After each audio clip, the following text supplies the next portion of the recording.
Fuerzas tendrán los que esperan en Dios, esperaremos en Dios, esperaré, Dios reinará. Y bueno, espero que esperamos en este tiempo el Señor pueda ministrarnos también, que la palabra que vamos a recibir en la prédica también venga acompañada de este tiempo de alabanza, de oración, que podamos ser usados y que seamos herramientas, tanto nosotros como ustedes, que podamos alabar y dar una ofrenda grata para el Señor. Bueno, les pido que nos pongamos de pie y vamos a orar para empezar. Gracias, Padre, gracias, Señor, por permitirnos, Señor, venir a tu casa. Gracias, Papá, por vernos con nuestros hermanos una vez más, Señor. Te pido, Padre, que nos uses, Dios, que nosotros podamos recibir de tu Espíritu, Señor, que toques nuestros corazones y que tu presencia, Señor, se mueva libremente en este tiempo, Dios. Que podamos entregar este tiempo, que entreguemos todo malestar, Señor, que todas nuestras preocupaciones, Señor, las dejemos a un lado, Señor. Que podamos estar atentos, Señor, a esto y poder vivir el momento ahora, Señor, con alegría, con felicidad y con un corazón agradecido por sobre todo, Señor. En el nombre de tu Hijo Jesús. Amén.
Señor. Bendito es tu nombre, Señor, y enorme tu gracia, Dios, y tu poder. Gracias, Padre, por elegirnos, por quedarte con nosotros, Señor, por perdonarnos, Señor, una y otra vez. Y aunque caemos, Señor, y aunque hacemos siempre el mismo pecado, Señor, estás ahí para levantarnos y olvidarte de aquello una y otra vez y quedarte con nosotros y volver a elegirnos, Señor. Que nosotros podamos tener también esa actitud, Señor, y que te elijamos, Señor, todos los días, Señor, de nuestra vida.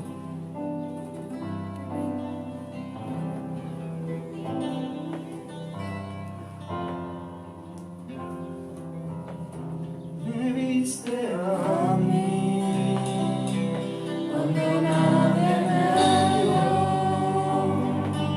me amaste a mí cuando nadie me amó, me viste a mí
venga de nuestro corazón. Que fluya, Señor, tu presencia acá, Señor. Que podamos sentirte, Dios. Que podamos decir de verdad, Señor, de corazón que te amamos, Señor. Más que a nuestra vida, Señor. Más que a nuestras pertenencias. Más que a nuestros hijos, Señor. Más que a cualquier cosa, Señor, que se interponga. Primero, Señor, fue tu amor. Y primero fue tu misericordia, Señor. Te amamos, Señor, adelante de cualquier cosa, Señor.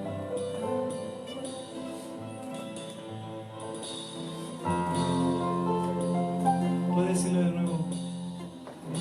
Te amo más que a mi vida, te amo más que a mi vida, te amo más que a mi vida.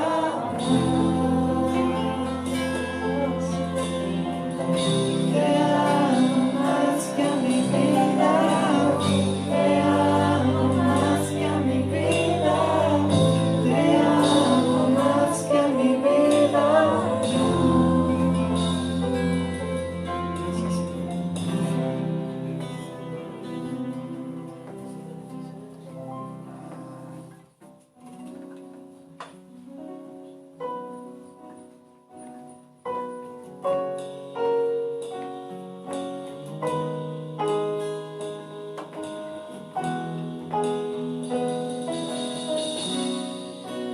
Dios de mi corazón,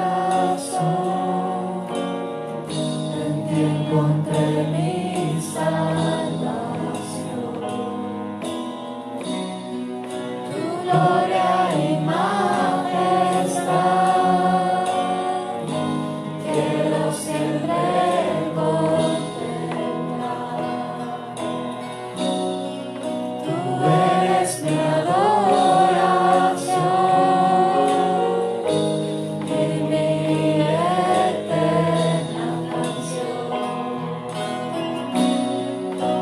Todo mi interior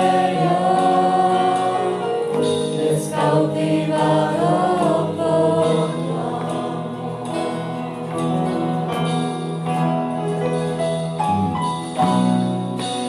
Eres Dios eterno, solo tú eres bueno, Dios incomparable eres tú. Nunca me separaré de tu gran amor. Eres mi Señor, mi Salvador.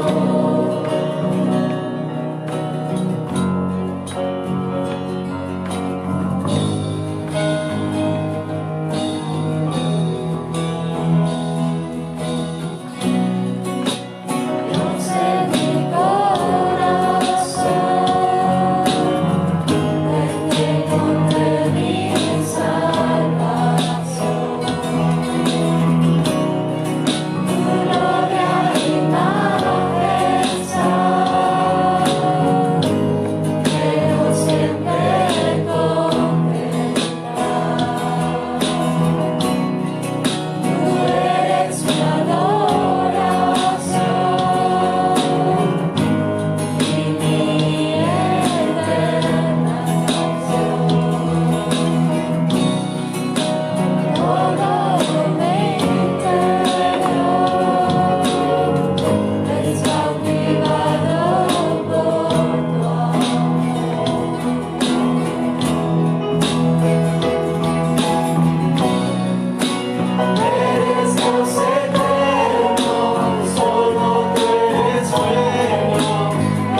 mañana al decirle al Señor, aleluya, le estamos diciendo, Señor, reconocemos que tú eres nuestro único Dios, incomparable, inigualable. Grande es tu nombre, Señor, en toda la tierra. Los cielos y la tierra te pueden contener. Señor, tu nombre es sobre todo nombre. Y en esta mañana te exaltamos y te adoramos, porque digno eres de suprema alabanza, Señor. No queremos dejar de reconocer que tú eres nuestro Dios y no hay otro fuera de ti. Señor, tú eres el principio y el fin, el alfa y la omega. Señor, tú eres aquel que ha creado todas las cosas y todas las cosas por ti subsisten. Señor, tú nos formaste con tus manos y soplaste en nosotros aliento de vida. Nos creaste para adorarte, Señor. Aquí hay un pueblo que te adora a ti. Dile una vez más, aleluya. Levanta tu voz.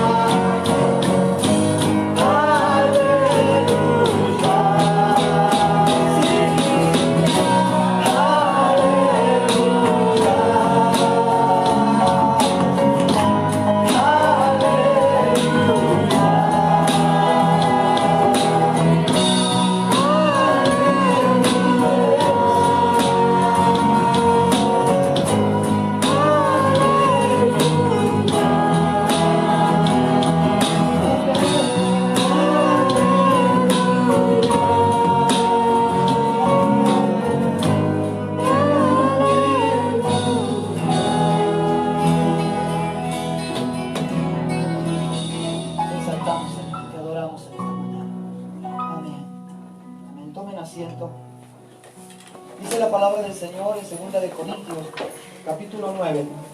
Pablo le escribe a los corintios y le dice: cuanto a la administración para los santos, es por demás que yo os escriba, pues conozco vuestra buena voluntad, de la cual yo me glorío entre los de Macedonia, que Acaya está preparada desde el año pasado, y vuestro celo ha estimulado a la mayoría. ¿Saben de qué estaba hablando Pablo aquí? No estaba hablando de que sería también importante, estaba ni de la adoración, que es tan preciosa, estaba hablando de la ofrenda. Estaba hablando de la ofrenda que él estaba recogiendo para la iglesia de Jerusalén. Y me gusta porque dice que Acaya estaba preparada para ese momento, estaba dispuesta para ese momento. Y en esta mañana, bueno, en este mes, en realidad, el mes de junio, es un mes que se dedica a las misiones nacionales. ¿Usted sabe cómo se fundó esta iglesia? En la cual usted ahora disfruta de la alabanza, de la adoración, en la cual algunos conocieron al Señor. ¿Sabe cómo se fundó? Por un par de misioneros que llegaron a estas tierras, cuando no había aquí una iglesia, por lo menos no había una iglesia bautista. Y por 30 años el Señor ha hecho permanecer su obra. Pero hay muchos lugares en España que todavía necesitan que alguien, como esos misioneros vinieron aquí, alguien vaya a otros pueblos, ¿no? Y para eso es este sobre de ofrendas nacionales. No quiero que lo complete hoy, no quiero que le ponga nada hoy, quiero que se lo lleve, que lo tenga en la semana. Bueno, si ya lo tiene, está bien, pero que lo tenga si no en la semana. Que ore por uno de esos 10 pueblos que como iglesia estamos orando ya hace algún tiempo. 10 pueblos que no tienen testimonio evangélico. Alguno de ellos Cigales, otro de ellos la Cistérniga, que son los que tenemos más cercanos en el corazón. Y después el domingo que viene traiga entonces su ofrenda preparada, lista, para poder adorar al Señor. Y con este es el de las ofrendas comunes, el que vamos a recoger hoy. Pero si usted ya tiene también su ofrenda nacional, no hay problema, la puede traer. Mientras adoramos al Señor, voy a pedir a Marisol entonces que pueda pasar.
Gracias te damos, Señor, porque lo recibido de tu mano te damos.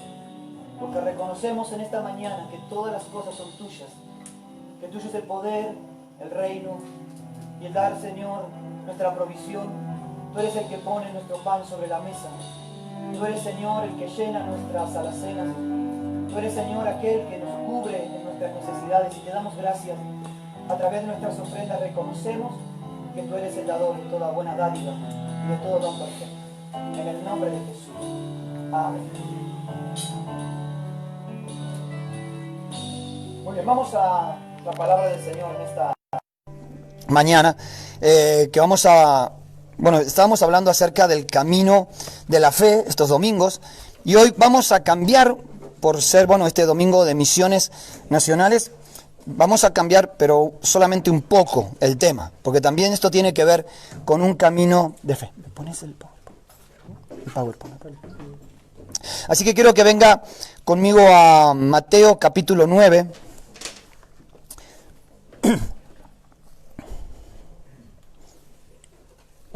Mateo capítulo 9, versículo 35. ¿Lo tiene allí? Dice, recorría Jesús todas las ciudades y aldeas, enseñando en la sinagoga de ellos y predicando el evangelio del reino, y sanando toda enfermedad y toda dolencia en el pueblo. Y al ver las multitudes tuvo compasión de ellas, porque estaban desamparadas y dispersas como ovejas que no tienen pastor. Entonces dijo a sus discípulos, a la verdad la mies es mucha, mas los obreros pocos. Rogad pues al Señor de la mies que envíe obreros a su mies. Entonces el tema que vamos a pensar en esta mañana juntos es España en el corazón de Dios. De alguna forma todos estamos aquí, algunos porque salieron del vientre y se encontraron en España, y otros salieron de Aerolíneas Argentinas o de Air Europe o de algún lado, ¿no? Pero todos salimos de algún lado y nos encontramos en España. Algunos cuando todavía no sabían muy bien respirar, y otros ya con algunos cuantos años sobre nuestros lomos. Y entonces tenemos que pensar, a mí me gusta pensar en este pasaje, cuando dice que Jesús recorría todas las ciudades y aldeas, ¿no? Y cuando uno recorre España, sabe que hay tantísimos pueblos. Algunos pueblos, una de las cosas que hacemos con Patricia cuando vamos en la carretera, de repente aparece un pueblito, ¿no? Con su gran catedral o con su gran iglesia, pero un pueblito que son un caserío. Y decimos, ¿cuántos habitantes tiene este pueblo? Bueno, qué sé yo, entonces jugamos a eso, ¿no? Bueno, 150, 200, 300, y ahí buscamos en Google, y ahí nos dice, bueno, 75, o 300, o 128, y nosotros quedamos así como diciendo, ¿qué cantidad de pueblos que hay que tienen así, puñado de gente? Pero también la cantidad de pueblos que ya son pueblos grandes, ¿no? Con más de 5.000 habitantes, ya con personas bien establecidas, con toda una estructura. Y Jesús recorría todas las ciudades y todas las aldeas. Para él no era un problema de tamaño, él no tenía problema con el tamaño del lugar a donde tenía que ir. Él no miraba las estadísticas para decir, bueno, esta es una ciudad importante, vamos a ir a evangelizar aquí. Para él era lo mismo una ciudad que una aldea. Este pasaje nos muestra el ministerio de Jesús, tanto en su contenido. ¿Cuál era el ministerio de Jesús? Porque dice que él iba por las aldeas predicando el evangelio, enseñando y sanando toda enfermedad. Jesús no era solamente un teórico de la fe. Jesús no era solamente alguien que iba a impartir una nueva enseñanza. Él impartía un cambio en la vida de las personas e inclusive sanidad para los que estaban enfermos. Por eso es que la gente también se acercaba a él. Aquí vemos, como decíamos, el contenido del mensaje y la extensión de su mensaje. Para toda la gente, para todos los pueblos, para todos los lugares. Allí donde hubiera alguien, allí Jesús era capaz de trasladarse al otro lado del mar de Galilea para llegar a esa persona. El amor de Dios es demasiado grande para reducirlo a un grupo o a un pequeño grupo de personas, sectores geográficos o culturas. El amor de Dios es tan grande que no lo podemos contener solamente para decir, bueno, Dios ama mi barrio, o Dios ama mi casa, o Dios ama mi ciudad. Dios ama a todo el mundo. Hoy el mundo nos puede parecer mucho más grande que en los tiempos de Jesús, ¿verdad? Y por cierto, mucho más poblado. Los primeros, no sé si han visto en algunos museos, quizás en la casa del Tratado, allí en Tordesillas, hay unos mapas de lo que se conocía del mundo antiguo. Y esos mapas agarraban un poco de Asia, poco de, Europa, un poquitito de África y nada más. Ese era el mundo conocido, 500 años inclusive después del nacimiento de Jesús. Así que para el tiempo de Jesús los mapas eran muy pequeños, era un pedazo de tierra muy escueto, quizás el Imperio Romano y un poco más. ¿Cómo serían los mapas del continente americano antes de 1492? ¿Cuál? Ah, gracias. Bueno, igual me escuchan, ¿no? Ahora sí, ahora mejor. Vale. ¿Cómo serían los mapas en el continente americano? ¿Cómo serían los mapas en el continente americano, como decíamos, antes de 1492? También tendrían sus mapas, pero su mapa sería América, o la tierra que conocían. Hoy en el mundo nos parece tantísimamente más grande. En la época de Jesús se calcula que podrían haber en Europa, en lo que sería Europa en aquel tiempo, 30 millones de personas. Hoy en Europa hay 750 millones de personas. Así que pareciera como que la tarea es más grande y más imposible, ¿no? Si antes el mundo era más pequeño, con menos gente, y ahora el Señor nos dice, id y evangelizad a todo el mundo, y ahora el mundo es más grande y con más gente, pareciera más difícil y más complicado. El cristianismo, de hecho, no ha alcanzado ni siquiera la tasa de crecimiento demográfico. La gente crece, nace más gente que lo que llegamos a ganar para Cristo. ¿Está entendiendo eso? Y para colmo, hasta perdemos a los cristianos que nacen a veces en nuestras casas.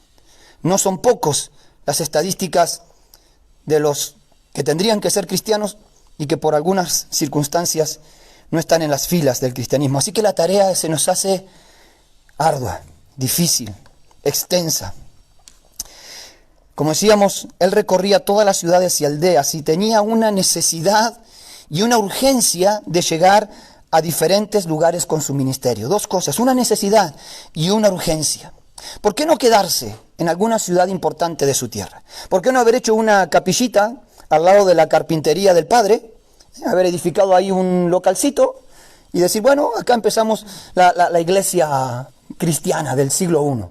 ¿O por qué no ir a una ciudad importante de su zona como Capernaum? O mayor aún, ¿por qué no habrá hecho su ministerio principalmente en Jerusalén, capital política y religiosa de su zona? Es que él tenía una necesidad y una urgencia. Dice Marcos 13:10.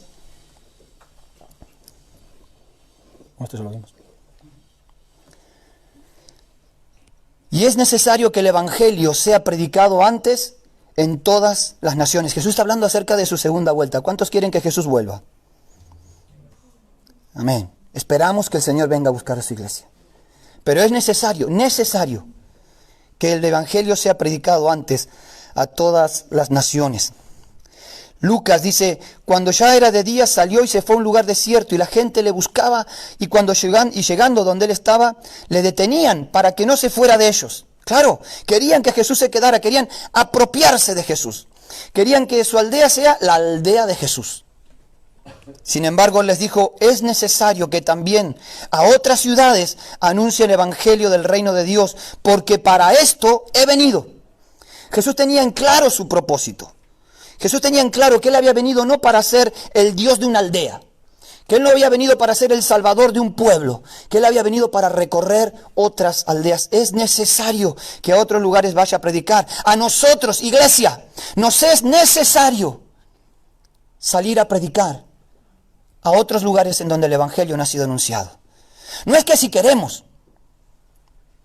no es que si nos parece, no es que si nos cae bien, no es que si se nos ocurre que es el tiempo, es necesario que lo hagamos. ¿Por qué? Jesús decía, ¿por qué? Porque para esto fui enviado y para esto hemos sido enviados también nosotros. En Lucas 19 dice, cuando Jesús llegó a un lugar mirando hacia arriba, le vio y le dijo, Zaqueo, date prisa, desciende, porque hoy es necesario que pose en tu casa. Era necesario que Jesús entrara no solamente a las ciudades, no solamente a las aldeas, sino a las casas. Y allí se fue a la casa. ¿Por qué era necesario? Porque Zaqueo cocinaba genial. Porque tenía el último plasma para poder ver las series en Netflix. O porque tenía su casa aire acondicionado. ¿Por qué era necesario que fuera a la casa de Zaqueo? Bueno, están respondiendo, pero yo no les veo por las mascarillas, ¿no? Era necesario porque Zaqueo tenía que encontrar salvación. Nos es necesario a nosotros llegar a las casas de los que están necesitados. No podemos quedarnos a esperar a que un día alguien venga y nos golpee la puerta y nos diga, oiga vecino, ¿me podría decir cómo hacer para ser salvo? No funciona así. Nos es necesario. Dice Juan 4:4, le era necesario pasar por Samaria. ¿Por qué? ¿Por qué pasar por Samaria? Un lugar hostil. Bueno, yo quisiera ir para atrás, pero esto no va para atrás. Bueno, ya lo saben. ¿Por qué le era necesario pasar por Samaria? Una ciudad con las cuales ni siquiera se hablaban. A ver, es que evangelizar a los de mi etnia, evangelizar a los de mi grupo social, evangelizar a los con los cuales me llevo bien, evangelizar a mis amigos, a mi entorno, a mi barrio, pero irme a las Delicias, o bueno, por decir algún barrio, ¿no? Pero irme a la otra punta, irme a otro lugar, ¿con qué necesidad? Y saben que hay algunas personas que dicen, ¿con qué necesidad vamos a salir a evangelizar? Con la necesidad de que la gente pase de muerte a vida. Con la necesidad de que la gente encuentre salvación. Con la necesidad de que si para ti es importante el evangelio, lo compartas también con otros. Claro que si lo único que tienes es religión, pues entonces te quedarás con ello. Y será lo tuyo y lo de tu familia. Lo mío y lo de mi familia es ser evangélicos, pero lo demás, bueno, que cada uno vea. En Lucas 8:22, aconteció un día que entró en una barca con sus discípulos y les dijo, pasemos al otro lado del lago. Y partieron. ¿Para qué? Para ir de excursión. ¿A quién? ¿Con quién se encontraron del otro lado del lago? Con el Gadareno, un endemoniado. ¡Hala! No, es que a mí me gustaría más poder evangelizar a los que son más chulos, ¿no? O sea, a ver, por lo menos gente que no me agreda, por lo menos gente que sea más o menos normal. Una vez alguien me dijo, tendríamos que pensar en la gente normal. Y yo digo, ¿cómo normal? ¿Qué estamos diciendo? ¿Qué hubieran pensado de ese Gadareno? Que no era, claro, no parecía muy normal, no parecía muy en sus cabales, pero para él, solo para él, Jesús atravesó el lago, pasó por una tormenta, puso en riesgo su vida y la de los discípulos, solo por él. pero de él sale el primer misionero, el primer encomendado de la palabra. Jesús tenía que moverse y tenía que hacerlo pronto y rápido, porque él tenía que llevar el evangelio a todas partes. Él veía la necesidad de las personas que estaban desamparadas y dispersas como ovejas que no tienen pastor. La tarea era tanta y las manos tan pocas. Ese puñado de discípulos, esos 12 hombres, estaban recién formándose. No eran ni siquiera muy maduros en sus decisiones y en sus tratos. Era un grupo bastante particular, pero había que apurar el paso. Porque del momento en que él le dijo a su madre en Caná, ¿qué tienes, mujer, conmigo? Aún no ha llegado mi hora. Y el momento en que a sus discípulos les dice, vamos, ha llegado la hora en el Getsemaní, pasaron solamente 3 años. Desde el momento en que él podía pensar, todavía no llegó mi hora, y cuando nosotros pensamos esto, ¿qué pensamos? Ah, bueno, entonces hay mucho tiempo por delante. Si todavía no es la hora, entonces tengo tiempo. Entonces todavía puedo hacer mis cosas. Entonces todavía puedo postergar los planes y los proyectos de Dios. Pero desde el momento en que él dijo, aún no es mi tiempo, hasta el momento en que dijo, ahora es mi tiempo, que parta al Padre, solamente 3 años. En 3 años tenía que formar un grupo de hombres que transformarían a la humanidad. No hay tiempo que perder. Los tiempos son cortos. Jesús se acercó a sus discípulos en Juan 20:10 y les dijo, paz a vosotros, como me envió el Padre, así también yo os envío. La tarea de Jesús es nuestra tarea. ¿Por qué Jesús tenía que preparar a los discípulos? Porque él sabía que en un momento ya no estaría. Y entonces le tendría que decir, ahora, como el Padre me envió, así yo os envío. ¿Y para qué lo envió el Padre? Ya lo hemos visto, ¿no? Tengo que ir a otras aldeas porque para esto he sido enviado. Y nosotros somos enviados como fue enviado Jesús. Eso quiere decir, no fuiste enviado para quedarte en la comodidad de tu casa. Ni fuiste enviado para quedarte en el conformismo de tu vida religiosa. Fuimos enviados para alcanzar a los que aún no tienen a Cristo. Y en España, el 99.96% no conoce a Cristo. Solamente el 0,04% en España hay de evangélicos. Entonces la tarea es mucha, claro. Nos parece inmensa. Por eso el Señor dijo, Señor, ruega al Señor de la mies que envíe, ¿qué? Obreros. España necesita a Cristo. ¿Cuántos dicen amén? ¿Dónde están los españoles en esta mañana? A ver, levanten la mano, los españoles. Por aquí, los españoles. Bueno, todo el resto somos respuesta a la oración de los españoles. Señor, envía obreros. Te enteras. Te enteras. Todo el resto de lo que estamos aquí somos parte de la oración de la Iglesia de España. Señor, envía obreros. Pero no le podemos decir, Señor, envía obreros, pero que no vengan en aerolíneas argentinas. No mandes a los argentinos. Por favor, Señor, no mandes a los colombianos. O por favor, Señor, no, a ver, el Señor mandó lo que estaba dispuesto, mandó, o sea, lo que encontró dispuesto. Pero aquí estamos. ¿Qué hay de nosotros? ¿Qué hay de nuestra tierra? ¿Qué hay del Evangelio en nuestra España? ¿Todavía necesitamos más obreros para la mies? ¿O le diremos, Señor, ya está, suficiente, basta, no mandes más? No queremos más estos extranjeros que vienen con el mate bajo el brazo, ¿no? ¿O creemos que todavía necesitamos que se levanten más españoles, pero que se levanten lo que venga, lo que haya para predicar el Evangelio?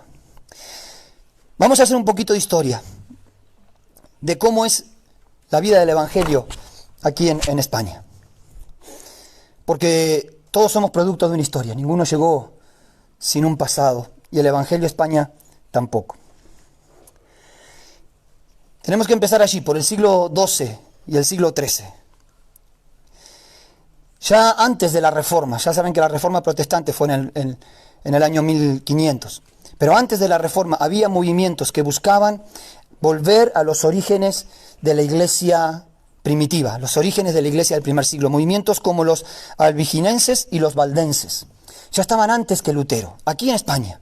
Ya había hombres que buscaban eso.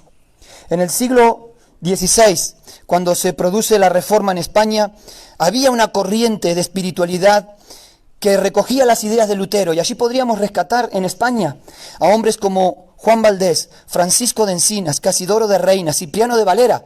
¿Ustedes saben cómo se llama su Biblia? ¿Y de qué? No es una Valera que era reina, o sea, no. Era Casidoro de Reina y Cipriano de Valera, dos monjes católicos españoles que se convirtieron al cristianismo y tradujeron la Biblia, la primera Biblia al español, al castellano, mejor dicho, lo que se conoce como la Biblia del Oso. Y Antonio Carrio. Pero claro, la tarea del Santo Oficio fue muy buena aquí en España.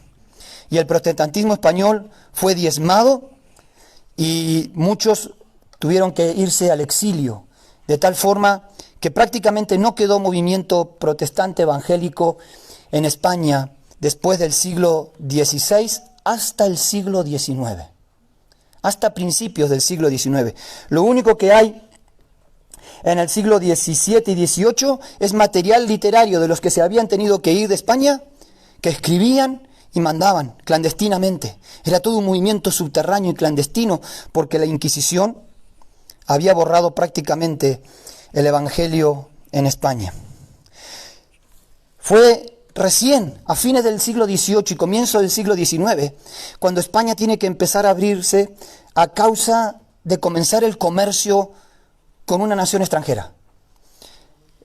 El comienzo del comercio con los ingleses hizo que vinieran a trabajar ingleses y que trajeran en su corazón y en sus filas el protestantismo. Y empezara nuevamente a surgir algo allí. Y es lo que se conoce como la Segunda Reforma. Porque la primera reforma espiritual en España pasó casi sin pena ni gloria, salvo estos hitos que mencionábamos. Pero ahora viene la Segunda Reforma. Y esta Segunda Reforma, como decíamos, al venir muchos ingleses a trabajar, que eran protestantes, España tuvo que empezar a aceptar y a tolerar a la gente que no compartía la fe católica, pero era solamente la fe de los extranjeros. Pero en esta Segunda Reforma vemos tres cosas. En 1831 empezó a haber una mayor tolerancia, como decíamos, a los protestantes extranjeros. Se escribió un dictamen en el cual se les permitiría a ellos profesar su fe, claro, sin proselitismo, sin compartirla con nadie, pero se daba esa libertad. Por otro lado, llegan misioneros a España, misioneros de Inglaterra, pero también misioneros de los países nórdicos, llegan a España y los españoles que habían estado exiliados vuelven al país con el fin de poder empezar a propagar el Evangelio. Allí es cuando se funda la primera iglesia evangélica de España. ¿Sabían dónde se fundó? En Cádiz. Bueno, claro, lo tienen ahí, así cualquiera. Súper bien. En Cádiz fue la primera iglesia protestante de España fundada por un misionero. Fue un misionero inglés llamado Guillermo Rule. Y también hubieron en ese tiempo españoles que hicieron una tarea interesante, como Juan Calderón y Francisco de Paula Ruet. Y también, obviamente, en esa Segunda Reforma, la actuación de los propios españoles, que salieron de la clandestinidad, que estaban allí escondidos, atemorizados, y comenzaron a fundar algunas pequeñas iglesias, a hacer algunas obras en relación a esto. Pero entonces, cuando empezaron a surgir iglesias, cuando empezaban los misioneros y los que habían venido de afuera a evangelizar a los españoles, ¿qué ocurrió? Entonces estuvo allí la intolerancia institucional. ¿Por qué la intolerancia institucional? Porque en la misma Constitución se establecían cosas como estas, que dice allí. Siempre estaba este binomio: confesionalidad católica, España iba a ser siempre y por siempre católica, e intolerancia al resto de las religiones.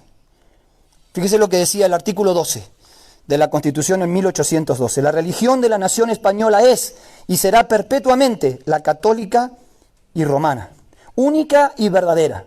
La nación protege por leyes sabias y justas y prohíbe el ejercicio de cualquier otra. Subraya ahí, y prohíbe el ejercicio de cualquier otra. Por la Constitución. Así que esto, de la Constitución de 1837 y la Constitución de 1845, no sabía que tenían tantas constituciones aquí en España, que sí, ¿no? En todas los cambios sí eran de maquillaje. En el fondo religioso estaba lo mismo. No había libertad religiosa. No solamente no había libertad religiosa, sino que había persecución y hasta presos. Estuvo la expulsión de los extranjeros y el encierro de los pastores españoles. Lean esta porción de la carta. He sido sentenciado a 9 años de presidio. Antes que esta llegue a vuestras manos, o sea, antes que esta carta llegue a vuestras manos, estaré ya sepultado en aquella cloaca inmunda. Los de Málaga han sido sentenciados a igual pena, y Aljama y Trigo a 7 años. Esto lo escribió Manuel Matamoros en 1863. Un pastor evangélico prisionero.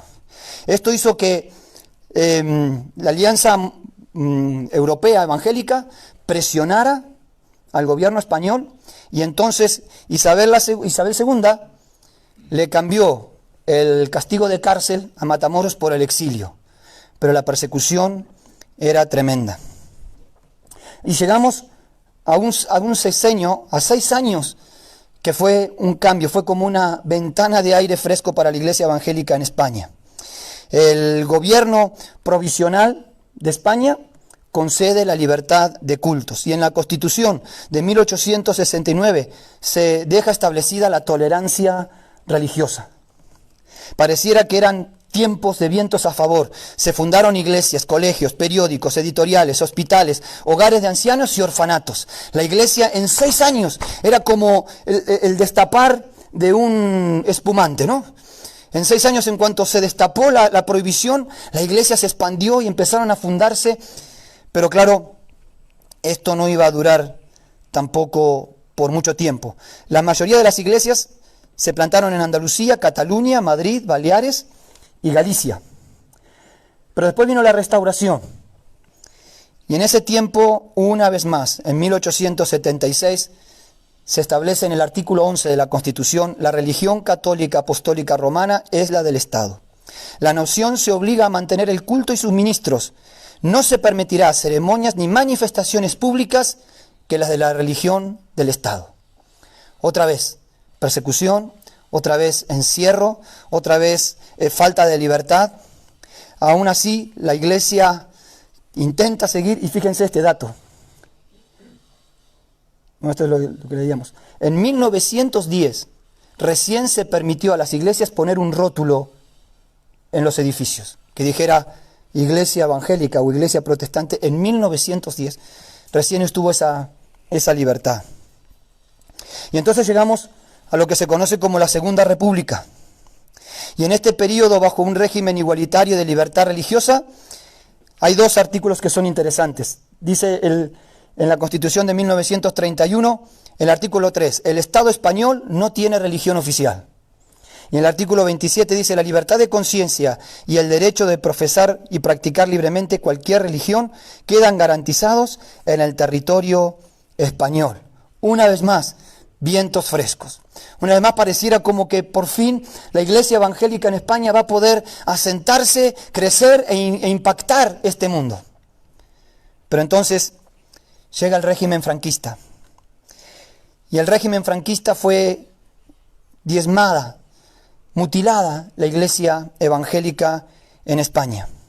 Solo quedaron 7.000 protestantes en toda España.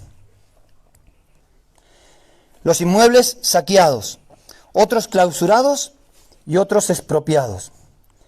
Se instituyó un impuesto a las minorías religiosas y el 80% de los templos fueron cerrados. Una vez más, el enemigo puso el pie para aplastar la llama del Evangelio aquí, en España. Pero en 1956 se formó una comisión de defensa del Evangelio y su tarea era hacer visible al mundo el trato que sufría la Iglesia española de parte del Estado. Al ver las reacciones que tomaron otras naciones, entonces allí se empezó a flexibilizar y a tener una menor presión sobre lo que ellos llamaban disidentes, o que nosotros conocemos mejor como herejes. Por eso es que hasta el día de hoy, para muchos el evangélico, el protestante es un hereje, es un disidente de lo que era la religión oficial. En 1967 comienza una etapa de tolerancia.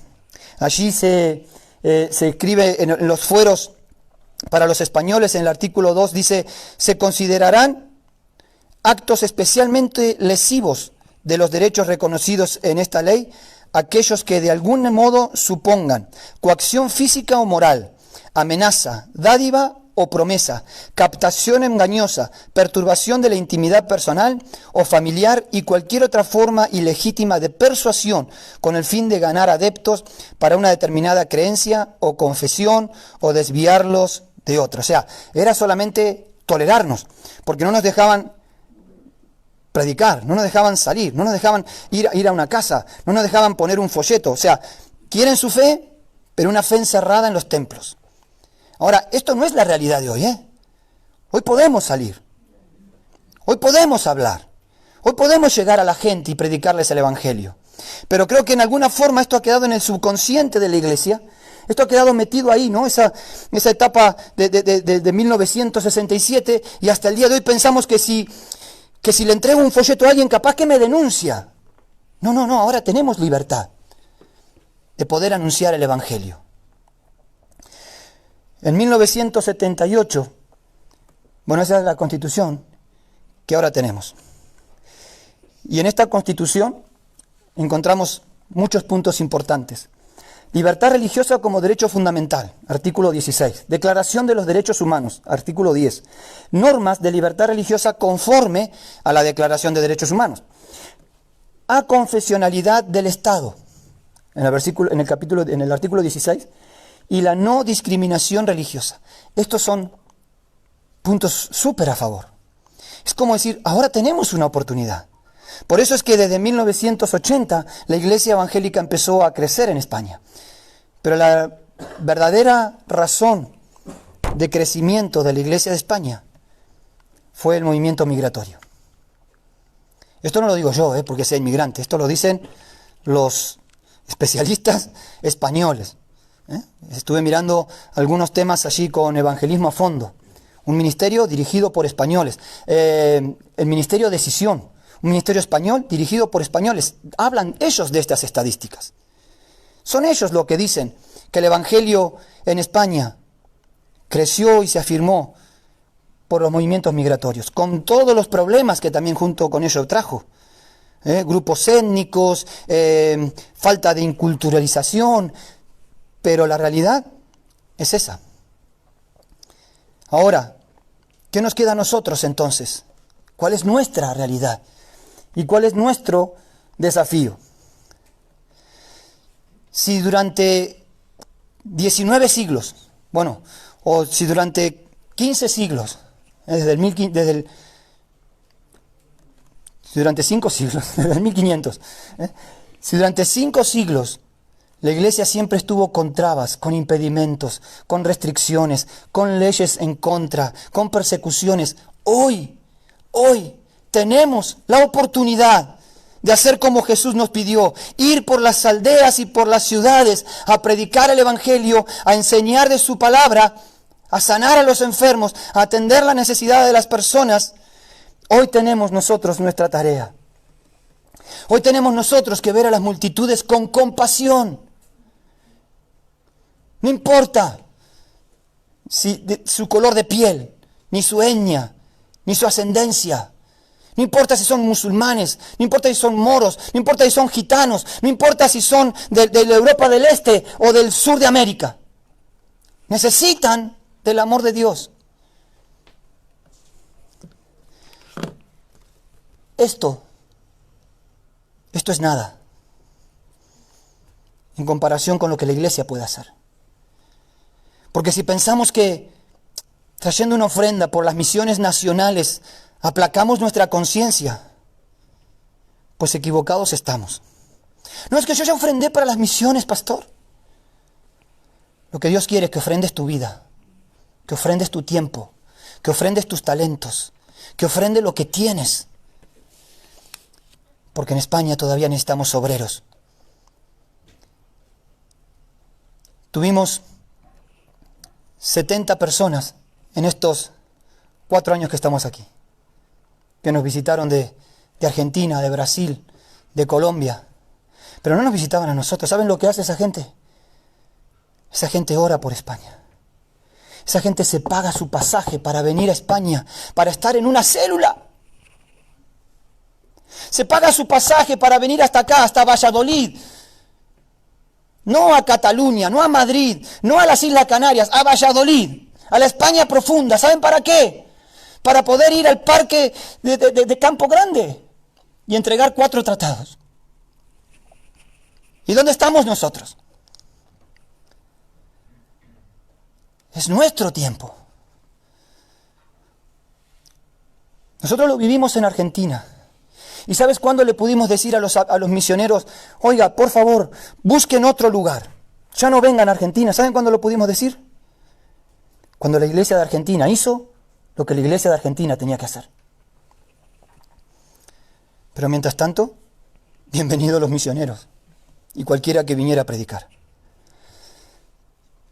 El mes de las misiones nacionales no puede ser solamente un eslogan para un mes. Ni lo podemos tapar con un sobre de ofrenda.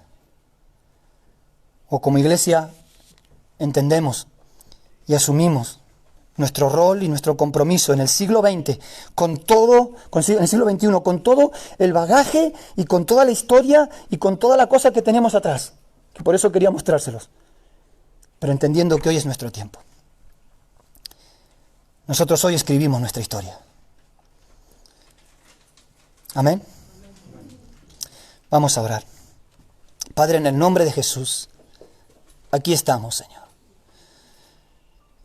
No solamente los que hemos dejado tierra y parentela, sino, Señor, cada uno de nosotros, aún los que han nacido aquí. Necesitamos, Señor, que abras nuestros ojos, que alcemos nuestros ojos para ver que la cosecha está lista, pero que las manos son pocas, Señor, y que los obreros son muchos. La necesidad es mucha, Señor. Necesitamos que envíes obreros a tu mies, que despiertes a tu pueblo de España. Y si aún, Señor, si es necesario, traigas personas de cualquier parte del mundo, pero que vengan con el deseo y la pasión de compartir de ti. Señor, anhelamos ver a España para Cristo. En cada pueblo, en cada ciudad, un testimonio tuyo, Señor. Un lugar en el cual se predique tu palabra. Es cierto, Señor, parece la tarea tan grande. Más de 1000 pueblos que no tienen iglesia en España. Señor, pareciera tan difícil para esta pequeña iglesia aquí en Valladolid. Pero, Señor, seguro que podemos hacer nuestra parte. Seguro que podemos brindarnos un poco más. Caminar una milla más. Seguro que, Señor, podemos llegar a una persona más. En el nombre de Jesús. Amén. Amén. Déjame el PowerPoint. Amén. No solamente es, como decíamos, ofrendar, claro que sí, sirve. No es que no sirva, sirve. Pero también orar. Porque el Señor también nos llama a que clamemos por obreros para la mies. Este sábado vamos a tener un encuentro pensando en las misiones nacionales, un encuentro binacional. Nos vamos a encontrar con gran parte de los hermanos que nos visitaron durante estos 4 años. Por medio del Zoom, claro, no los vamos a hacer venir de vuelta. Nuestro motivo de oración va a ser, Señor, envía obreros a la mies. Queremos que ellos sepan que hay en España brazos abiertos para recibir a los que vengan a predicar el Evangelio. Y acompañar a los que vengan también, ¿no? También tendrá que ser nuestra tarea. Pero bueno, va a ser el sábado a las 20 horas por Zoom. Yo sé que algunos a veces no pueden conectarse. Ahora ya podemos encontrarnos. Entonces lo que puedes hacer, si no te puedes conectar en tu casa, habla con alguien que se pueda conectar y nos encontramos en varios grupos, en varias casas, para poder encontrarnos y orar. Va a estar también el presidente de la Convención Bautista, Rubén Bruno, y va a estar el director del MEM, porque esto es un proyecto que estamos llevando adelante a nivel España. Queremos construir un puente entre España, bueno, y Argentina en este caso, para que sean muchos los que puedan venir a predicar el Evangelio. No que vengan solamente a conocer la Sagrada Familia, sino que vengan a caminar y a llevar adelante el Evangelio. Así que les animo a que todos el sábado pudieran estar conectados.